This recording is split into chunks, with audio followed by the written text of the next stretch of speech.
সাবেক প্রধানমন্ত্রী শেখ হাসিনার রাজনৈতিক উপদেষ্টা এইচ.টি. ইমামের ছেলে ও সিরাজগঞ্জ ৪ আসনের সাবেক সংসদ সদস্য তানভীর ইমামের সাবেক স্ত্রীর গুলশানের একটি বাসায় বিপুল পরিমাণ অবৈধ অর্থ, অস্ত্র ও আওয়ামী লীগের দোসরদের লুকিয়ে রাখা হয়েছে এমন তথ্যের ভিত্তিতে গত ৪ মার্চ মধ্যরাতে দরজা ভেঙে তল্লাশির নামে ২০-২৫ জন লোক ঢুকে পড়ে।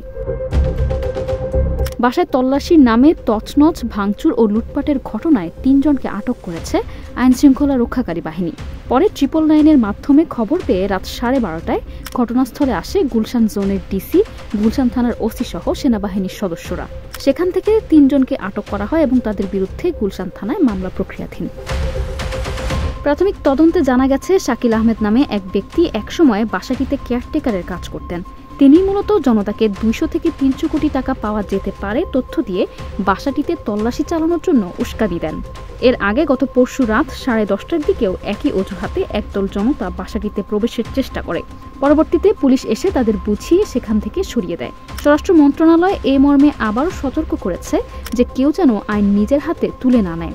কোথাও কোনো অপরাধ ঘটলে যেন সঙ্গে সঙ্গে নিকটবর্তী থানাকে অবহিত করে। Stella, news desk, hello Bangla.